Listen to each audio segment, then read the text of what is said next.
بلوچستان جل رہا ہے، بلوچستان مر رہا ہے، لوگ محفوظ نہیں ہیں، ہمارے علماء کرام محفوظ نہیں ہیں، پارلیمنٹیرین محفوظ نہیں ہیں، سیاسی کارکنان، مزدور، دکی کے جو مزدور ہیں، دن دیہڑ میں گیا تو اس میں سینٹر اسپتال میں ایک کے دونوں پاؤں کٹ گئے تھے، 11 شہید ہو گئے تھے، ایک مزدور کے دونوں پاؤں کٹ گئے تھے، دیر کے سوات کے تھے.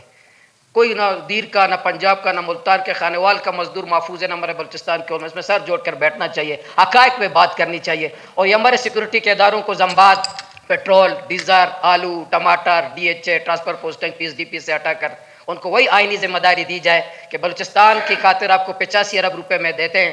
تو اس لیے اگر یہ جتنے علماء قتل ہو رہے ہیں تو میری رائے ہے کہ آئی جی ایف سی کو جو ہم کہتے ہیں کہ اس کو بات نہیں کرنی چاہیے، اخلاقی طور پر تو کسی کو استعفیٰ بھی دینا چاہیے، اخلاقی طور پر کسی کے خلاف کارروائی بھی ہونی چاہیے. یہ بھی جتنے ماؤں کے بچے لخت جگر شہید ہوئے ہیں، کسی کا اگر عہدہ جاتا ہے، آئی جی ایف سی کو عہدے سے اگر ہٹایا جاتا ہے، کوئی بڑی بات نہیں ہے.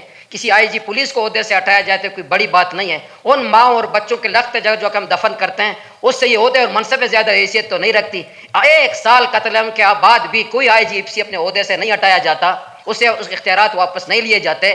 کوئی کرنل، کوئی اس سے اس کے خلاف کارروائی نہیں ہوتی. ہم صرف میتیں، اور یہاں آپ کا اسپیکر، ہمارے صرف یہاں 2 کام ہیں، یا مذمت کرتے ہیں یا مولوی صاحب فاتحہ پڑھتے ہیں اور آمین کہتے ہیں. پتہ ہے ہمارا آمین اللہ سنتا بھی ہے، نہیں سنتا، پھر بھی ہمارا کام جیسے آمین کرنا، مذمت کرنے کے علاوہ گیٹ سے باہر ہماری کوئی ذمہ داری نہیں. میری بطور سیاسی جماعت کے آپ کے اسپیکر صاحب ہیں، آپ اس صوبے کے بڑے پارٹی کے شہباز شریف صاحب کے نمائندے بھی آپ ہیں، تو آپ وفاق کو بھی کہیں، صوبے کو بھی کہیں کہ خدا را بلوچستان پہ رحم کریں. جو سیکورٹی ادارے ہیں وہ سیکورٹی کا کام کریں، سیاسی معاملات میں مداخلت نہ کریں. تھینک یو مولوی صاحب، تھینک یو. صدر عبدالرحمان کتنا صاحب.